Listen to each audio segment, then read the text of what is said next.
Hello everyone, welcome back to my channel. For today's video, we are using a cut file from the lovely EricaRose Designs. I am doing a 12 by 12 layout with it, so I made it really big. I've already cut it out. It's called Blossoms. It's really detailed, so it took a long time to come out of my Silhouette Cameo. And I'm going to back it with this iconic paper from a Paige Evans, I think that's Blooming Wild collection.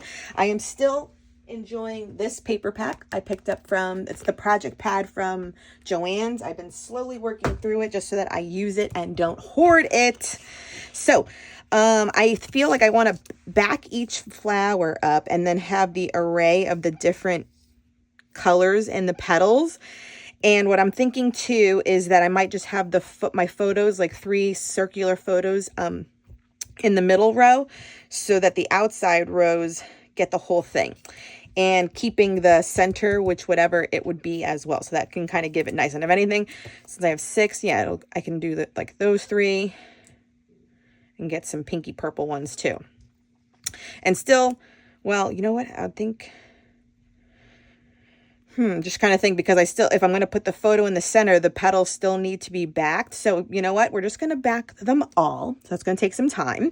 But with the magic of editing, I hope I'll come back, do one with you now, and then come back, and then it'll all be done. And then we'll put photos here and then make them embellished with the rest of the collection that I have with the stickers and stuff. So that is I'm going to like that. So this is the cut file. Let's get going. And my best way to do it, at least I find, is to always cut along the outside of it, or like trace the outside of it. That way, if your cut marks are a little bit wonky, it gives you a little bit of lip for that adhesive to be there. You know what I mean? Because that is always the problem. If you do the inside portion, then there's nothing to cut. And with something like this, I wasn't going to cut out the little half circles in each of them. That would have been way too long to do. But we're going to do the outsides. And sometimes if I was scared to put my pencil marks on the pattern paper itself, I would just simply be going from the back side, which I can do too. So I just want to kind of pick where I want to start. And I think definitely want to concentrate down here and make sure I get these really well. So we'll start on this side, and I think I will flip it over, and we will start tracing it and cutting it out. Let's get going. Okay, so for me and doing a backing of a cut file, I do it if there's not a double side like this one on the opposite side, so that I don't have to worry about erasing any pencil marks, and that way it kind of goes, rather smoothly.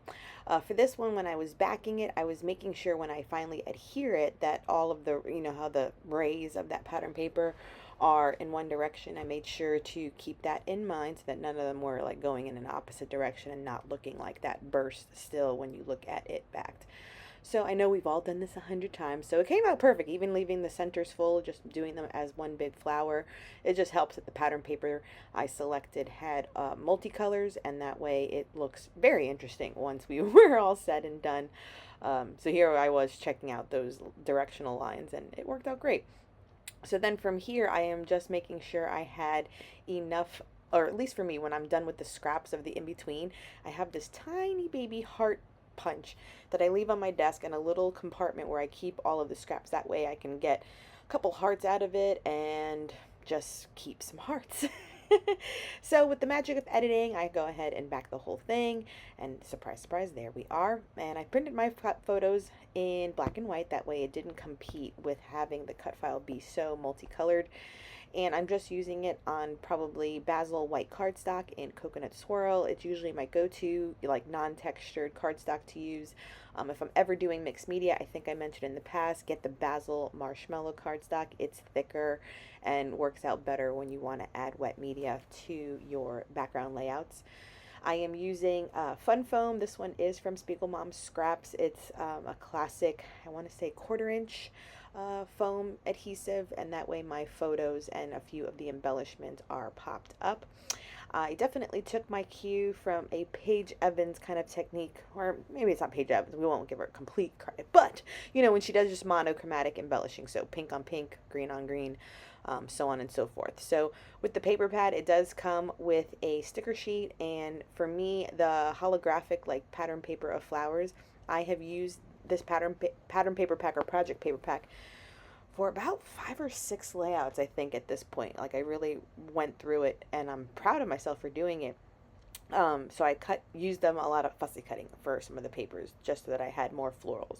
Can never have enough florals, even though I think I went to Joann's the other day and I picked up another pack of florals because it was like $1.50 on clearance. So I was like, why not? This bloomin' wild is bloomin' wild all over my craft room, you know?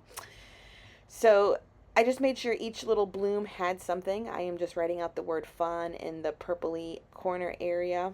I think I auditioned it for the pink or red one on the middle bottom, but I went with the top portion of it.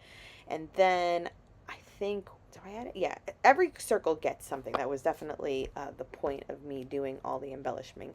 And it turned out so good. Like, don't get me wrong. Like, I know I do, my go-tos are either a 12x12 or a 6x8 layout. Like, that's where I'm so comfortable with.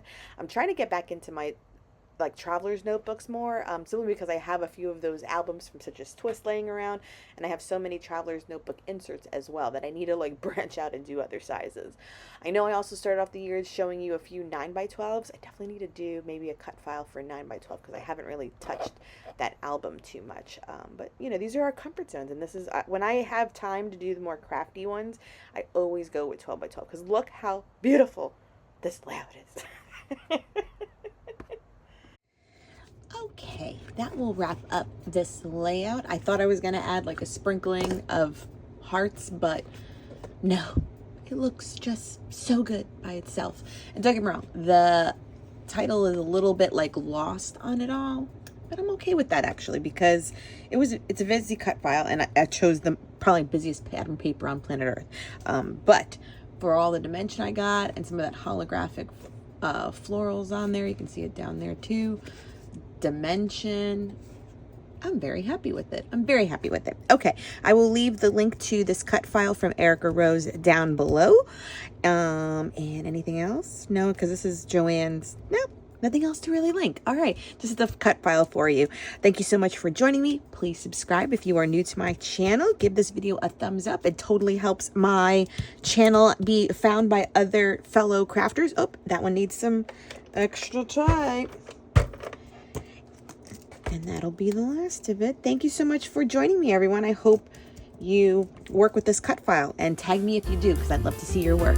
Until next time, bye.